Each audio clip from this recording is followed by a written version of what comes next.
Hi friends, അപ്പോൾ നമ്മൾ ഈ ഒരു ഫോട്ടോ ആണ് വരയ്ക്കാൻ വേണ്ടി സെലക്ട് ചെയ്തിരിക്കുന്നത്. അപ്പം നമുക്ക് ഇതിനകത്ത് ആദ്യം പേപ്പറിൽ നമ്മൾ ലൈൻസ് ഇട്ടെടുക്കാനുണ്ട്. അപ്പോൾ നമ്മൾ ഉപയോഗിക്കുന്ന പേപ്പർ ഐവറി പേപ്പറാണ്. A4 210 GS വരുന്ന പേപ്പറാണ് യൂസ് ചെയ്യുന്നത്. അപ്പോൾ നമ്മൾ ഇതിൽ ഗ്രിഡ് ലൈൻസ് ഇടുമ്പോൾ നമുക്ക് ചെറിയൊരു മാറ്റമുണ്ട്. നമ്മൾ സാധാരണ മുകളിൽ നിന്ന് താഴേക്ക് നമുക്ക് 10 കോളംസ് ആയിരുന്നു വേണ്ടത്. അപ്പോൾ നമുക്ക് ഈ ഒരു ഡ്രോ ചെയ്യാൻ വേണ്ടിയിട്ട് നമുക്ക് 9 കോളംസ് മതി. പക്ഷേ നിങ്ങൾ വരയ്ക്കുന്ന സമയത്ത്, അതായത് ഡോട്ട് ഇടുന്ന സമയത്ത് 10 കോളംസിനുള്ളത് നിങ്ങൾ ഡോട്ട് ഇടുക. അതിനുശേഷം ഒരു കോളംസ് കുറച്ച് നിങ്ങൾ വരച്ചാൽ മതി. നിങ്ങൾ വരച്ച് കഴിഞ്ഞിട്ട് ഒരു ലൈൻസ് മായിച്ചാലും കുഴപ്പമില്ല. അപ്പം അത് നിങ്ങളുടെ ഇഷ്ടം പോലെ ചെയ്തേക്കുക. അപ്പോൾ നമുക്ക് ബാക്കിയൊക്കെ സെയിം ആയിട്ട് തന്നെ വരച്ചെടുത്താൽ മതി. പിന്നെ നമ്മൾ ഫേസ് വരുന്ന ആ ഒരു ഭാഗത്ത് മാത്രം കുറച്ച് ലൈൻസ് നമ്മൾ ക്രോസ് ആയിട്ട് വരയ്ക്കുന്നുണ്ട്. ഇപ്പോൾ നമ്മൾ മിക്ക ഡ്രോയിങ്ങിലും ഇപ്പോൾ അങ്ങനെയാണ് ചെയ്യുന്നത്. അപ്പോൾ കുറച്ച് നല്ല രീതിയിൽ ഔട്ട്ലൈൻ ചെയ്യാൻ വേണ്ടിയിട്ടാണ് അത് നമ്മൾ ആ രീതിയിൽ നമ്മൾ ലൈൻസ് ഇടുന്നത്. അപ്പോൾ നിങ്ങൾക്ക് കുറച്ചുകൂടെ ഈസി ആയിട്ട് വരയ്ക്കാമെങ്കിൽ ആ രീതിയിൽ ഗ്രിഡ് ലൈൻസ് ഫുള്ളായിട്ട് ഇട്ടുകൊണ്ടെങ്കിലും വരയ്ക്കാം. അപ്പം ഇല്ലെങ്കിൽ നിങ്ങൾക്ക് ഫേസിൽ മാത്രമായിട്ടാണ് നിങ്ങൾക്ക്, അല്ലെങ്കിൽ കണ്ണ് വരയ്ക്കുമ്പോൾ മാത്രം നിങ്ങൾക്ക് തെറ്റിപ്പോകുന്നെങ്കിൽ ആ ഒരു ഭാഗത്ത് മാത്രമായിട്ട് നിങ്ങൾ ഗ്രിഡ് ലൈൻസ് അങ്ങനെ ഇട്ടാലും മതിയാകും. അപ്പോൾ അത് നിങ്ങളുടെ എളുപ്പം പോലെ നിങ്ങൾ ചെയ്തേക്കുക.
അപ്പോൾ നമുക്ക് വരച്ച് തുടങ്ങാം. അപ്പോൾ ഞാനിവിടെ ഗ്രിഡ് ലൈൻസ് അതുപോലെ വരച്ചിട്ടുണ്ട് ക്രോസ് ആയിട്ട്. അപ്പം നമ്മൾ ആ നെറ്റി തൊട്ടുള്ള ആ ഒരു ഭാഗത്താണ് വരച്ച് തുടങ്ങിയിരിക്കുന്നത്. അപ്പം അത്രയും ഭാഗം ഞാൻ അവിടെ സൂം ചെയ്ത് കാണിക്കുന്നുണ്ട്, റെഫറൻസ് ഇമേജ്. അപ്പോൾ നമ്മൾ അവിടെ നിന്നോട്ട് വരച്ച് തുടങ്ങിയിട്ടുണ്ട്. അപ്പം ഈ രീതിയിൽ നിങ്ങൾ വരച്ച് തുടങ്ങുക. പിന്നെ നേരത്തെ പറഞ്ഞ പോലെ തന്നെ കണ്ണ് കറക്റ്റായിട്ട് വരയ്ക്കാൻ നിങ്ങൾ മാക്സിമം ശ്രമിക്കുക. അപ്പോൾ നിങ്ങൾ ഈ രീതിയിൽ ഗ്രിഡ് ലൈൻസ് ഇട്ടാൽ നിങ്ങൾക്ക് ഈസി ആയിട്ട് വരച്ചെടുക്കാവുന്നേ ഉള്ളൂ. അതേപോലെ കണ്ണ് വരയ്ക്കുന്ന സമയത്ത് ശ്രദ്ധിക്കുക. കണ്ണ് വരയ്ക്കുന്ന സമയത്ത് തെറ്റിപ്പോകാൻ, നമ്മൾ ഈ ഒരു മെത്തേഡാണെങ്കിൽ പോലും തെറ്റിപ്പോകാൻ ചാൻസ് ഉണ്ടാകാം. അപ്പം അതുകൊണ്ട് ഒന്ന് ശ്രദ്ധിച്ചേക്കുക. പിന്നെ ബാക്കിയൊക്കെ നമ്മൾ സാധാരണ പോലെ തന്നെ വരച്ചെടുക്കുകയാണ് ചെയ്യുന്നത്. അതായത് നമ്മൾ ഈ ഒരു ഇത്ര ഭാഗത്ത് മാത്രം നമ്മൾ ഈ രീതിയിൽ ഗ്രിഡ് ലൈൻസ് ഇട്ടിട്ടുള്ളൂ. ബാക്കിയൊക്കെ നമ്മൾ സാധാരണ പോലെ തന്നെ ഗ്രിഡ് ലൈൻസ് ഇട്ട് വെച്ചിരിക്കുന്നത്. എന്നിട്ട് നമുക്ക് ആ ഒരു മുടിയുടെ കാര്യങ്ങളൊക്കെ വരച്ച് പോയാൽ മതി. അപ്പോൾ നിങ്ങൾ ഓരോ കോളം നോക്കിയിട്ട് വരച്ച് പോവുക. നമ്മൾ പ്രത്യേകിച്ച് പറഞ്ഞു തരേണ്ട കാര്യമില്ലെന്ന് തോന്നുന്നു. നമ്മൾ ഒത്തിരി വീഡിയോസായി ഇപ്പം ഈ രീതിയിൽ ഔട്ട്ലൈൻ ചെയ്യുന്നത്.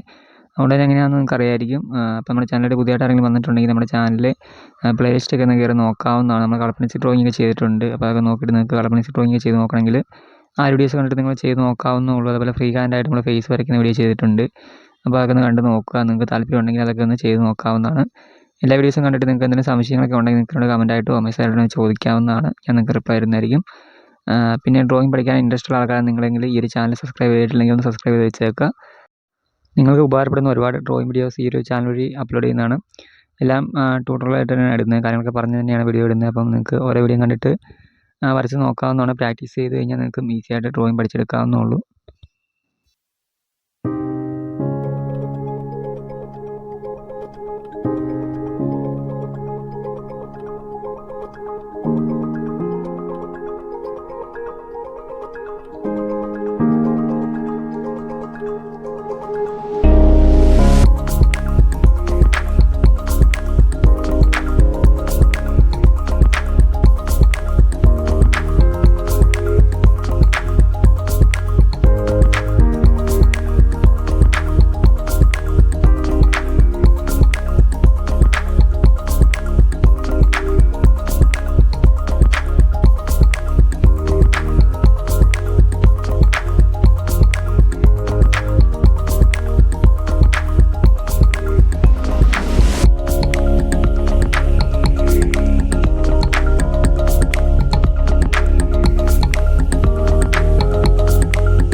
അപ്പോൾ നമ്മൾ ആ ഒരു ക്രോസ് ആയിട്ട് ലൈൻസ് ഇട്ടിരുന്ന അത്രയും ഭാഗത്ത് നമ്മൾ ഫേസിലൂടെ വരച്ച് കഴിഞ്ഞിട്ടുണ്ട്.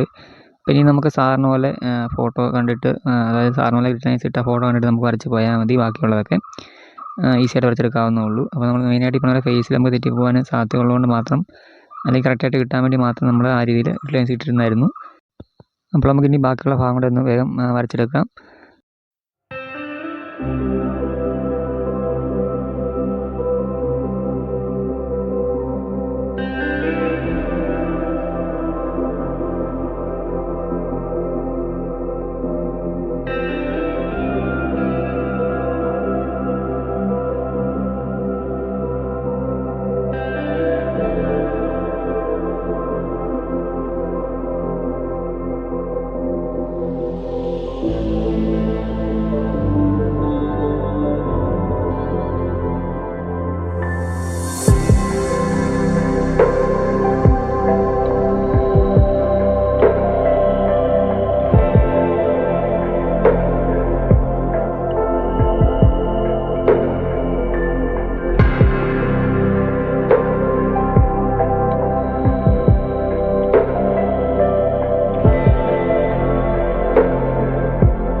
അപ്പോൾ നമ്മുടെ ഔട്ട്ലൈൻ ഇവിടെ ഏകദേശം കംപ്ലീറ്റ് ആറായിട്ടുണ്ട്. അപ്പം വീഡിയോ ഇഷ്ടമായി തീർച്ചയായും ലൈക്ക് ചെയ്യുക. പിന്നെ നിങ്ങളുടെ ഫ്രണ്ട്സ് ഉണ്ടെങ്കിൽ, അതായത് ഡ്രോയിങ് പഠിക്കാൻ ഇൻട്രസ്റ്റ് ഉള്ള നിങ്ങളുടെ ഫ്രണ്ട്സ് ഉണ്ടെങ്കിൽ അവരിലേക്ക് വീഡിയോ ഒന്ന് ഷെയർ ചെയ്ത് സപ്പോർട്ട് ചെയ്യുക. അപ്പം ഇതൊന്ന് പ്രാക്ടീസ് ചെയ്ത് നോക്കുക, ഒന്ന് വരച്ച് നോക്കുക. നിങ്ങൾക്ക് ഈസി ആയിട്ട് ഔട്ട്ലൈൻ ചേർക്കാവുന്നേ ഉള്ളൂ. പിന്നെ എന്തെങ്കിലും സംശയം നേരത്തെ പറഞ്ഞാൽ കമൻറ്റായിട്ടോ മെസ്സേജായിട്ടോ ചോദിക്കുക, ഞാൻ നിങ്ങൾക്ക് റിപ്ലൈ തരുന്നതായിരിക്കും. അപ്പോൾ വലിയ താമസിക്കാതെ തന്നെ നമുക്ക് ഇതിൻ്റെ പാർട്ട് 2 ചെയ്യാം. അപ്പം ഇതൊന്ന് വരച്ച് നോക്കുക.